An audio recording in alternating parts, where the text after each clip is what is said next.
Think and grow rich. Chapter 1 introduction by evolve. एक व्यक्ति जिसने थॉमस अल्वा एडिसन के साथ बिजनेस पार्टनरशिप करने का सोचा। विचारों में असीम शक्ति होती है। अगर इन विचारों में उद्देश्य, दृढ़ निश्चय और मजबूत इरादों का समावेश हो जाए तो आप दौलतमंद बन सकते हैं एवं वह सब कुछ हासिल कर सकते हैं जो आपने सोचा हुआ है। एडविन सी बार्न्स ने यह खोज निकाला कि कैसे विचार शक्ति से धनवान बना जा सकता है। इस खोज में सफलता पहले प्रयास में नहीं हासिल हुई, बल्कि वह धीरे धीरे प्राप्त हुई। इस महान रहस्य की खोज की शुरुआत बर्न्स की उस चाहत से हुई जो उसे महान एडिसन का बिजनेस पार्टनर बनाने के लिए दृढ़ प्रतिज्ञ थी। बर्न्स की उस इच्छा शक्ति की सबसे बड़ी बात यह थी कि वह स्पष्ट थी कि उसे एडिसन के साथ काम करना है, न कि एडिसन के दफ्तर में काम करना है। आप बर्न्स की कहानी को ढंग से पढ़िए, उसकी सोच वास्तविकता में कैसे तब्दील हुई। फिर आपको वे 13 नियम बेहतर समझ आएंगे जो आपको दौलतमंद बनाते हैं। जब बर्न्स के मन में यह विचार कौंधा तब वह इस हालत में नहीं था कि वो इस पर कोई कदम उठा सके। उसके रास्ते में 2 चुनौतियां थी। पहली यह कि एडिसन से उसकी कभी मुलाकात नहीं हुई थी, ना ही एडिसन उसे जानता था। दूसरा यह, उसके पास रेल का भाड़ा देने का इतना पैसा नहीं था कि वह ऑरेंज न्यू जर्सी तक पहुंच सके। ये चुनौतियां इतनी पर्याप्त थी कि अधिकतर व्यक्तियों के आत्मविश्वास को डगमगा दें और उनकी सोच यहीं पर दम तोड़ दे। परंतु उसके इरादे इतने कमज़ोर नहीं थे। वह दृढ़ प्रतिज्ञ था। उसने हार नहीं मानी, बल्कि बिना टिकट मालगाड़ी से यात्रा करके ईस्ट ऑरेंज पहुंच गया। उसने एडिसन के प्रयोगशाला में खुद का परिचय दिया और कहा कि वह इस इन्वेंटर के साथ बिजनेस करने आया हुआ है। काफ़ी समय के बाद एडिसन ने इस पहली मुलाकात का खुलासा कुछ इस प्रकार किया था। वह मेरे सामने एक पर्यटक की तरह खड़ा था, परंतु उसके चेहरे का तेज देखकर यह पता चल गया था कि वह जिस कारणवश यहाँ आया है उसके लिए दृढ़ प्रतिज्ञ है। इतने साल के अनुभव में मुझे यह ज्ञान हो गया था कि अगर किसी चीज़ को दिल से चाहो तो सारी कायनात उसे तुमसे मिलाने की कोशिश में जुट जाती है। मैंने भी उसके मजबूत इरादों को भांपकर उसे एक मौका दे दिया था और उसने इस बात को पूरी तरह से दिमाग में बैठा लिया था कि उसे इस सफलता को पाकर ही रहना है। धीरे धीरे उसके कार्यों ने भी यह सिद्ध कर दिया कि मैंने उसको मौका देकर कोई गलती नहीं की थी। उस नौजवान बर्न्स ने उस वक्त एडिसन से क्या कहा यह उतना महत्वपूर्ण नहीं था जितना कि उसने इस बारे में सोचा कि उसे एडिसन के साथ में काम करना है। इस बात पर एडिसन ने भी अपनी सहमति जताई थी। अगर विचार शक्ति की यह बात हर पाठक तक पहुंच जाए तो उसे संपूर्ण किताब पढ़ने की कोई ज़रूरत नहीं है। बर्न्स अपने पहले ही साक्षात्कार के बाद एडिसन के व्यवसाय में भागीदार नहीं बन गया था, बल्कि उसे एडिसन के ऑफिस में बहुत ही कम मेहनताना में काम करने का अवसर प्राप्त हुआ था। यह कार्य ऐसा था जो एडिसन के लिए बहुत कम उपयोगी था, पर बर्न्स के लिए बहुत अधिक महत्वपूर्ण। इस अवसर ने बर्न्स को अपने होने वाले भागीदार को अपनी व्यापार कुशलता दिखाने का मौका दिया था। उसका होने वाला भागीदार वहां उसके काम को परख सकता था। कई महीने बीत चुके थे, पर अपरोक्ष रूप से ऐसा कुछ भी घटित नहीं हो रहा था जिससे बर्न्स अपने उस निश्चित लक्ष्य तक पहुंच सके जो उसने अपने दिलो दिमाग में संजो रखा है। पर उसके मन में कुछ ऐसी प्रक्रियाएं चल रही थी जिनका परिणाम बाद में निकला।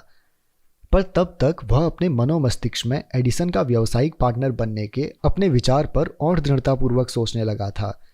मनोवैज्ञानिकों ने सही कहा है, जब कोई विचार दिमाग पर हावी हो जाए तो वह वास्तविकता में आपके सामने प्रकट हो जाता है। बर्न्स पूर्णतया एडिसन के साथ काम करने के लिए तैयार था और वह तब तक दृढ़ प्रतिज्ञ होकर लगा रहा जब तक उसने वह हासिल नहीं कर लिया जिसे वह इतने समय से खोज रहा था। उसने कभी इस बात के लिए नहीं विचार किया कि इतना परेशान होने की क्या ज़रूरत है, चलो सेल्समैन की नौकरी आसानी से मिल जाएगी, बल्कि उसने यह विचार किया, मैं यहाँ पर एडिसन के साथ बिजनेस करने आया हूँ। मैं तब तक पीछे नहीं हटूंगा जब तक मैं इस मकसद में जीत नहीं जाता हूँ, चाहे बची हुई सारी ज़िंदगी यहीं गुजारनी पड़े। यह सच ही है कि अगर आप एक उद्देश्य को लेकर पूरी ज़िंदगी जीते हैं तो आप एक अलग ही कहानी लिख सकते हैं। शायद उस समय बर्न्स को यह बात ना पता रही हो, परंतु उसकी मजबूत इच्छा शक्ति और दृढ़ता ने बड़ी से बड़ी बाधाओं को पार करके वह अवसर दिला दिया जिसको वह तलाश कर रहा था। अवसरों की एक खास बात होती है, ये बिल्कुल अलग अंदाज में हमारे सामने आते हैं। सिर्फ इतना ही नहीं, जैसा आपने सोचा होता है उससे बिल्कुल अलग दिशा से भी ये अवसर अवतरित होते हैं। ऐसा कह सकते हैं कि अवसरों की यह चालाकी होती है कि वे पिछले दरवाजों से आते हैं और कई दफ़ा तो दुर्भाग्य तथा क्षणिक हार के रूप में भी सामने आ जाते हैं। शायद यही कारण है कि अधिक से अधिक लोग इन अवसरों को पहचानने में चूक जाते हैं। उस समय एडिसन ने एक नई डिवाइस खोजी थी जिसका नाम एडिसन डिस्टॉर्टिंग मशीन था। बाद में उसे एडिफोन नाम से भी जाना गया। एडिसन के सेल्समैन उस मशीन के लिए अधिक उत्साही नहीं थे। उन्हें ऐसा लग रहा था कि इसे बेचने के लिए उन्हें कुछ अधिक ही प्रयास करना पड़ेगा। बंस को इसी मौके की तो तलाश थी। उसने इस अवसर का लाभ उठाया और तुरंत उस मशीन को बेचने की अपनी इच्छा जाहिर की। यह वह मशीन थी जिसके लिए दुनिया में सिर्फ दो ही लोग उत्साहित थे, एक बंस और दूसरा उस मशीन का आविष्कारक। उसने इतनी सफलतापूर्वक इस मशीन को बेचा कि एडिसन ने बर्न्स को उस मशीन को संपूर्ण देश के बाजार में वितरित करने का कॉन्ट्रैक्ट ही दे दिया। इस व्यवसाय की सफलता ने इसे एक नया स्लोगन दे दिया, made by Edison and installed by Burns. Edison ने बनाया और बर्न्स ने लगाया।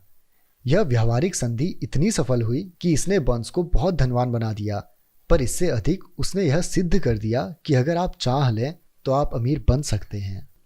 असल में बर्न्स ने कितना धन कमाया इसकी सही जानकारी तो नहीं है, पर यह अनुमान है कि उस समय उसने 20 से 30 लाख डॉलर कमाए।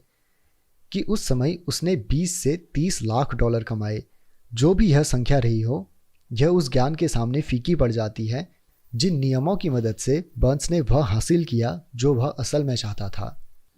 बर्न्स ने तब यह सोच लिया था कि उसे एडिसन के साथ भागीदारी करनी है जब उसके पास इसकी शुरुआत करने के लिए कुछ भी नहीं था, सिवाय इसके कि वह इस विचार को और दृढ़ता के साथ सोचे और इस पर पूरे इरादे के साथ अमल करे जब तक वह उसे हासिल ना कर ले। उसके पास तनिक भी पैसा नहीं था, वह अधिक शिक्षित भी नहीं था, यहाँ तक कि उसके पास कोई पावर भी नहीं थी, पर उसके पास साहस था, विश्वास था और इच्छा शक्ति थी कि वह जीत सकता है। इन सभी ताकतों के साथ वह उस महानतम आविष्कारक का दायां हाथ बन बैठा। आओ अब उस व्यक्ति की कहानी पढ़ते हैं जिसके पास अमीर बनने के कई अवसर थे, पर उसने अपने लक्ष्य से मात्र 3 फीट की दूरी पर काम करना बंद कर दिया। सोना सिर्फ 3 फीट दूर था। एक अस्थायी हार पर प्रयास करना छोड़